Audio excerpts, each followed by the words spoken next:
Intention is all kids have tremendous talents, and we squander them pretty ruthlessly. So I want to talk about education, and I want to talk about creativity. My contention is that creativity now is as important in education as literacy, and we should treat it with the same status. Thank you. I had a great story recently, I love telling it, of a little girl who was in a drawing lesson. She was 6, and she was at the back drawing, and the teacher said this little girl hardly ever paid attention. And in this drawing lesson, she did. And the teacher was fascinated. She went over to her and she said, "What are you drawing?" And the girl said, "I'm drawing a picture of God." And the teacher said, "But nobody knows what God looks like." And the girl said, "They will in a minute."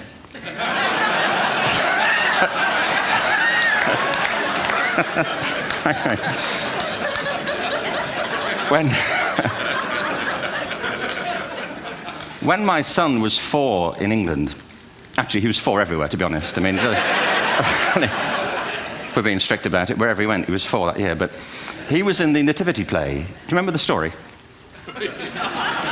No, it was big. It's a big story. Mel Gibson did the sequel. You may have seen it. I don't know. It was Nativity 2. But James got the part of Joseph, which we were thrilled about. We consider this to be one of the lead parts. We had the place crammed full of agents in T-shirts, you know. James Robinson is Joseph. He didn't have to speak, but do you know the bit where the 3 kings come in? They come in bearing gifts, and they bring gold, frankincense, and myrrh. This really happened. We're sitting there, and they, I think, just went out of sequence. Because we talked to the little boy afterwards and said, you know, "Are you okay with that?" And they said, "Yeah, why was that wrong?" They just switched. I think that was it. Anyway, the 3 boys came in, little 4-year-olds with tea towels on their heads, and they put these boxes down. The first boy said, "I bring you gold." And the second boy said, "I bring you myrrh." And the third boy said, "Frank sent this."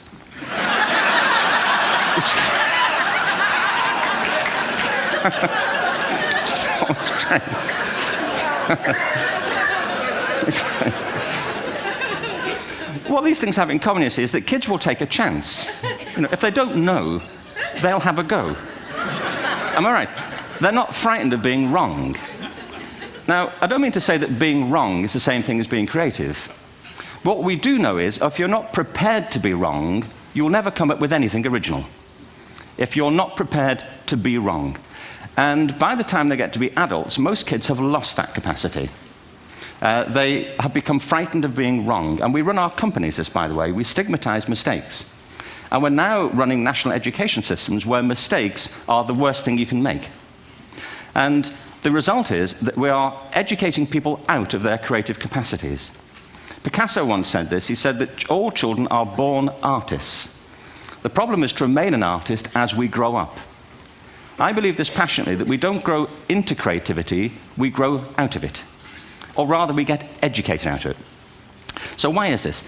I lived in Stratford-on-Avon until about 5 years ago. In fact, we moved from Stratford to Los Angeles. So you can imagine what a seamless transition, you know, this was from LA. Actually, we lived in a place called Snitterfield, just outside Stratford, which is where Shakespeare's father was born. Are you struck by a new thought? I was. You don't think of Shakespeare having a father, do you? Do you? Because you don't think of Shakespeare being a child, do you? Shakespeare being 7. I never thought of it. I mean, he was 7 at some point. He was in somebody's English class, wasn't he? Do you understand? Really? How annoying would that be? You know?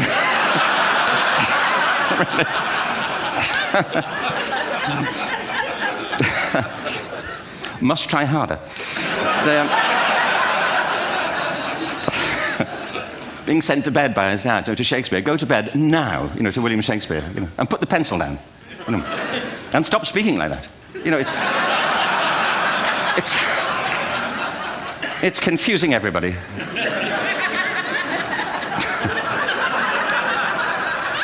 Anyway, we moved from Stratford to Los Angeles, and I just want to say a word about the transition. Actually, my son didn't want to come. I've got 2 kids. He's 21 now, and my daughter's 16. He didn't want to come to Los Angeles. He loved it, but he had a girlfriend in England. This was the love of his life, Sarah. He'd known her for a month. Mind you, they'd had their 4th anniversary, because it's a long time when you're 16. Anyway, he was really upset on the plane. He said, "I'll never find another girl like Sarah." And we were rather pleased about that, frankly, because she was...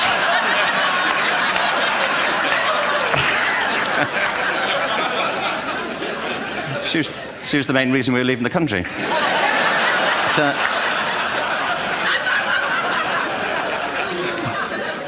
But something strikes you when you move to America and when you travel around the world. Every education system on Earth has the same hierarchy of subjects. Everyone, doesn't matter where you go. You think it would be otherwise, but it isn't. At the top are mathematics and languages, then the humanities, and at the bottom are the arts, everywhere on Earth. And in pretty much every system, too, there's a hierarchy within the arts. Art and music are normally given a higher status in schools than drama and dance. There isn't an education system on the planet that teaches dance every day to children the way we teach them mathematics. Why? Why not? I think this is rather important.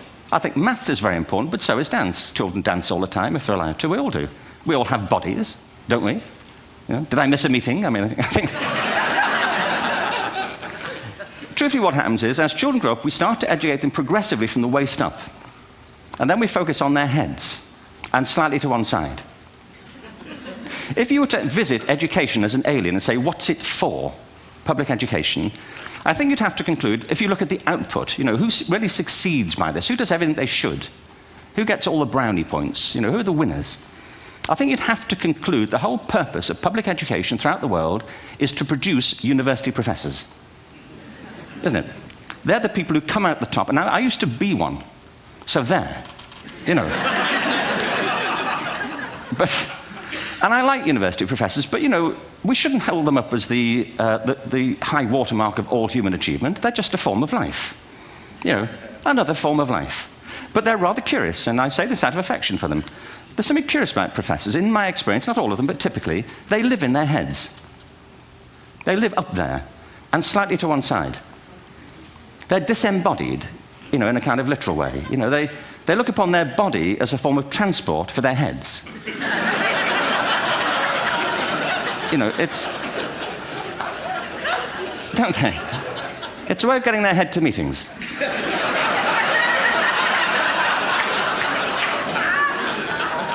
If you want real evidence of out-of-body experiences, by the way, get yourself along to a residential conference for senior academics and pop into the discotheque on the final night. And there you will see it. Grown men and women writhing uncontrollably off the beat. Waiting to it ends so they can go home and write a paper about it. Now, our education system is predicated on the idea of academic ability. And there's a reason. The whole system was invented around the world. There were no public systems of education really before the 19th century. They all came into being to meet the needs of industrialism. So the hierarchy is rooted on two ideas. Number one, that the most useful subjects for work are at the top. So you were probably steered benignly away from things at school when you were a kid, things you liked, on the grounds you would never get a job doing that. Is that right? Don't do music, you're not going to be a musician. Don't do art, you won't be an artist. Benign advice. Now, profoundly mistaken. The whole world is engulfed in a revolution. And the second is academic ability, which has really come to dominate our view of intelligence because the universities designed the system in their image. If you think of it, the whole system of public education around the world is a protracted process of university entrance. And the consequence is that many highly talented, brilliant, creative people think they're not, because the thing they were good at school wasn't valued or was actually stigmatized. And I think we can't afford to go on that way. In the next 30 years, according to UNESCO, more people worldwide will be graduating through education than since the beginning of history. More people. And it's the combination of all the things we've talked about, technology and its transformational effect on work, and demography and the huge explosion in population. Suddenly, degrees aren't worth anything. Isn't that true? When I was a student, if you had a degree, you had a job. If you didn't have a job, it's because you didn't want one. And I didn't want one, frankly. So, but now, kids with degrees are often heading home to carry on playing video games because you need an MA, where the previous job required a BA, and now you need a PhD for the other. It's a process of academic inflation, and it indicates the whole structure of education is shifting beneath our feet. We need to radically rethink our view of intelligence. We know three things about intelligence. One, it's diverse. We think about the world in all the ways that we experience it. We think visually, we think in sound, we think kinesthetically, we think in abstract terms, we think in movement. Secondly, intelligence is dynamic. If you look at the interactions of a human brain, as we heard yesterday from a number of presentations, intelligence is wonderfully interactive. The brain isn't divided into compartments. In fact, creativity, which I define as the process of having original ideas that have value, more often than not, comes about through the interaction of different disciplinary ways of seeing things. The brain is intentionally, by the way, there's a shaft of nerves that joins the two halves of the brain called the corpus callosum. It's thicker in women. Following on from Helen yesterday, I think this is probably why women are better at multitasking. Because you are, aren't you? There's a raft of research, but I know it from my personal life. If my wife is cooking a meal at home, which is not often, thankfully, but you know, if she's doing, no, she's good at some things. But if she's cooking, you know, she's dealing with people on the phone, she's talking to the kids, she's painting the ceiling, you know, she's doing open heart surgery over here. If I'm cooking, the door is shut, the kids are out, the phone's on the hook. If she comes in, I get annoyed. I say, Terry, please, I'm trying to fry an egg in here. You know,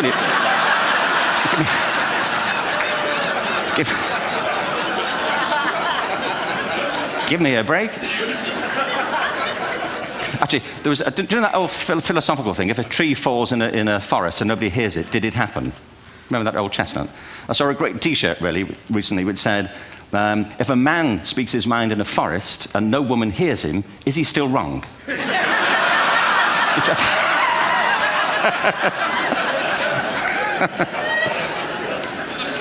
And the third thing about intelligence is it's distinct.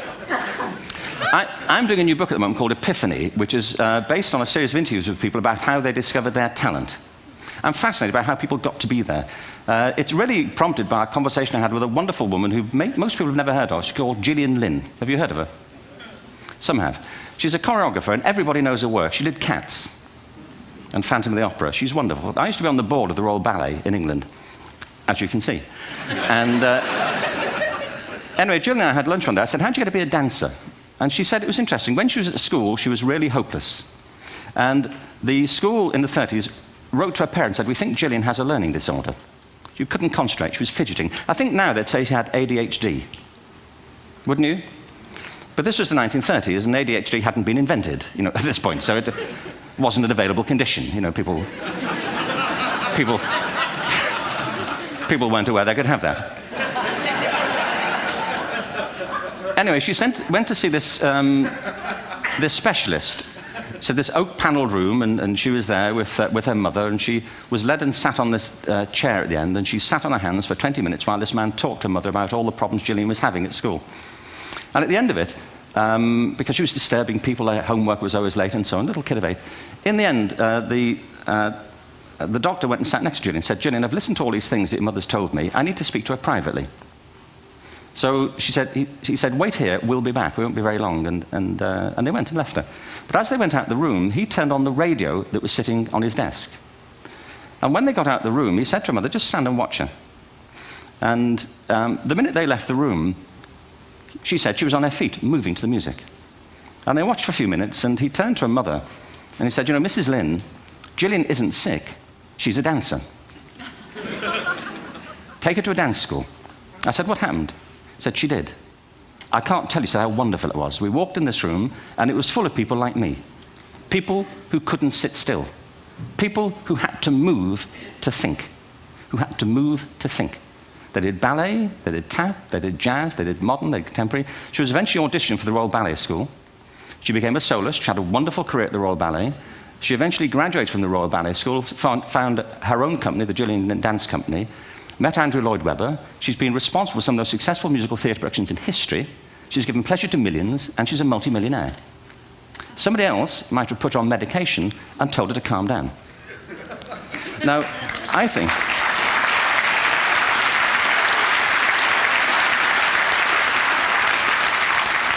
What I think it comes to is this. Al Gore spoke the other night about ecology and the revolution that was triggered by Rachel Carson. I believe our only hope for the future is to adopt a new conception of human ecology, one in which we start to reconstitute our conception of the richness of human capacity. Our education system has mined our minds in the way that we've strip mined the earth for a particular commodity. And for the future, it won't serve us. We have to rethink the fundamental principles on which we're educating our children. There was a wonderful quote by Jonas Salk, who said, if all the insects were to disappear from the Earth, within 50 years, all life on Earth would end. If all human beings disappeared from the Earth, within 50 years, all forms of life would flourish. And he's right. What TED celebrates is the gift of the human imagination. We have to be careful now that we use this gift wisely and that we avert some of the scenarios that we've talked about. And the only way we'll do it is by seeing our creative capacities for the richness they are and seeing our children for the hope that they are. And our task is to educate their whole being so they can face this future. By the way, we may not see this future, but they will. And our job is to help them make something of it.